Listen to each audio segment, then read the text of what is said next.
जे तीन मुंड जीव प्रथम गोटे मुंड प्रमाण दे सारे गोटे मुंड गला आउ दुईटा मुंड जीव अपेक्षा करूँ कौ मुंड जाऊँगी अधमर ना अच्छी बाबाजी अवधूत दास महाराज नाम लोक परिचित विशेषकर नागा संप्रदाय जेहेतु आश्रित गिरी संप्रदाय गिरी परिवार भितर बलराम गिरी नाम परिचित सारा ओडिशा एवं भारतर पुरपल्ली अंचल किसी लोक मान जानती अधम को छुआ बाबाजी नाम आश्रम गुरुकुल आश्रम हूँ प्रथमत गोवर्धनपुर मातामठ तीर्तोल जगतसिंहपुर जिला अंतर्गत पूज्यास्पद गुरुदेव होती ब्रह्मचारी 108 श्री श्री राघवानंद दास महाराज जी जे कि रघु बाबा स्वर्गत नागा संप्रदाय देखी पर मोर गुरुदेव होती शिवानंद गिरी महाराज स्वर्गत एवं निजस्व आश्रम वन बिहारी महापुरुषों सेवाश्रम निकटस्थ ग्वालीपुर श्मशान घाट डंगा तुठ छुआ बाबा मठ आपन तो सब मसीहा कहगले कौ मसीहा कहबी एवं विगत 18 तारिख दिन ओलाशुणी जाइलु ओलाशुणी गोटे सुटिंग मोर होता गोटे कथा जे आज्ञा 2023 मसीहा कथा कही केतोड़ी कथा कही लोक मान सम्मुख जे तीन मुंड जीव प्रथम गोटे मुंड प्रमाण दे सारे गोटे मुंड गला आउ दुईटा मुंड जीव अपेक्षा करूँ कौ मुंड जाऊँगी एटा मेन टॉपिक द्वितीयत धन जन जीवन उपरे हानि राजनीतिज्ञ उपरे कलह विद्रोह एवं आस्थान थरहर यह जिनस 2023 मसीहा अच्छी युद्धर आशंका एवं यही अनेक किसी दुर्विपाक रक्षा पाइबापी सन्थ समाज मानकर आश्रय नाटा हूँ नित्यांत काम एकांत काम यह तो ओडिशार वर्तमान खंड प्रलय अधीनस्थ जि खंड प्रलय हबारू वर्ती जाइए आमर धान फसल अंतिम समय हवापाई लिखा थिला मालिकार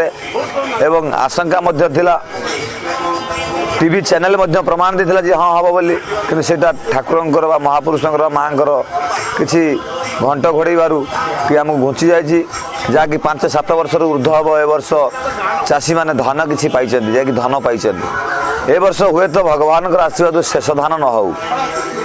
आगामी दिन मानक आपण मानकर पितांच परमेश्वर मातांच सरला देवी साक्षात कमला देवी वाक्य देवी नमस्तुते जीव सेवा शिव सेवा मानव सेवा माधव सेवा नर देह नुहे भोग विलास भई नर तनु हरि भजन पाई जदि मनुष्य जन्म 84 कोटी जन्म जनि भ्रमण पर थरे मात्र पड़े 84 कोटी जनि भ्रमण करने पर ए मनुष्य जदि जनसमाज पाई निजर बाप माँ निजर स्त्री पिला छुआ निजर भाई भौणी सांग संगत समस्त प्रिय पात्र न हो पारा तेल मनुष्य जन्म नवाधिक शताधिक हे दिव्य आत्मन आपण मानू तथा पंचसखा महापुरुष प्रेमी भक्त मानू तथा माँ बारभुजा देवी आश्रित भक्त मानू पुरी रे थिबा 752 मठ एवं खंडगिरी थिबा 752 गुंफार अधिकारी महंत एवं सेवक मानू आधार करी तांको ज्ञान गुणी गुण कौशल को आधार करी वर्तमान समय आमे माने एकत्रित होई डाकिवा सर्वे होई एकमुख डाकिवा नारायण रख हे ईश्वर विश्व को रक्षा कर समस्त साधु संत समाज मानकु सबल शक्ति प्रदान कर एवं सहाय हो उद्धार कर दुष्ट दुष्कृत निष्क्रिय